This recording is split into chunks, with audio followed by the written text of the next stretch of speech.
today's episode, guys. I'm Mariam, and today I want to chat about emotional reframing.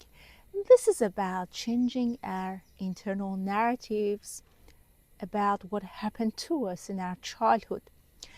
Often, survivors of childhood trauma and narcissistic abuse do have a hard time feeling worthy of love, worthy of abundance, worthy of receiving abundantly. Why? Because those internal narratives are playing in the background.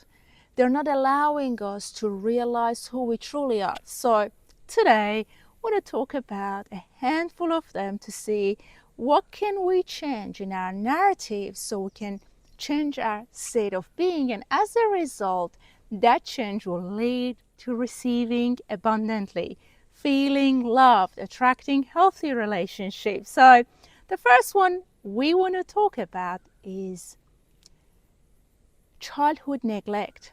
And often we make it about ourselves, that because I wasn't good enough, they did not show up for me. They couldn't fulfill my needs. But the truth is, they couldn't be emotionally available. So their emotional absence was your experience. So the narrative is not that you weren't good enough. It is that they couldn't be available to you emotionally. So don't make it about yourself. Free yourself from carrying what wasn't yours to begin with. Next one. The absence of safety, which results in feeling fear. Often, survivors of narcissistic abuse and those of us who've survived childhood trauma may find it very difficult to feel safe. Often, we are carrying unresolved fear. Now, this absence of safety is the result of that pre-verbal fear that I've discussed in my previous videos. When there was no language, but your nervous system was tuning into your caregiver's state of being and everything that was happening in your environment. So you see, guys, when it comes down to feeling safe, and most of the time you're dwelling on fear or residing in fear, what you want to do is to reframe it that, hey, it's not that I'm afraid of something. This is about the pre-verbal fear.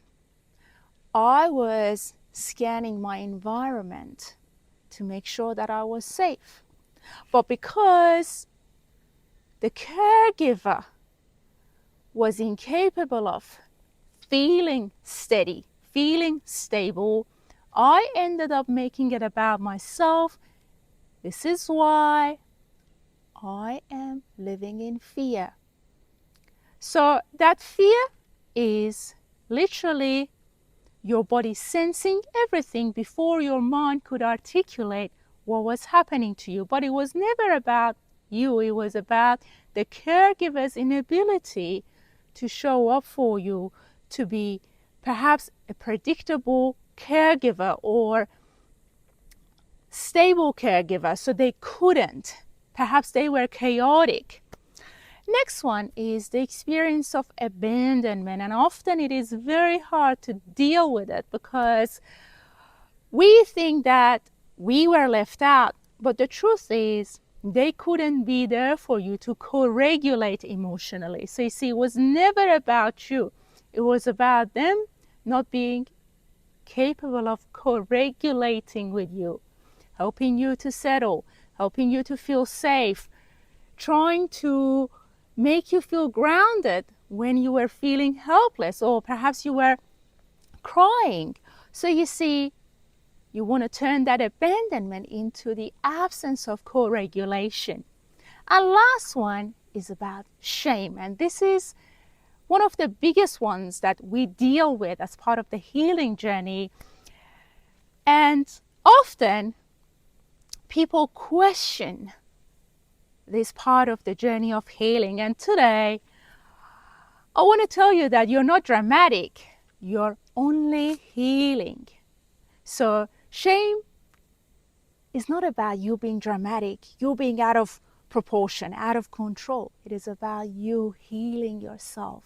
Your system, your nervous system is integrating what is happening, what happened to you, what's happening now, and the future version of you who is unfolding as a result of the work you've been doing. So hopefully you guys find this video helpful, working through all these different patterns, repatterning your nervous system to feel safe, to recover and rewire.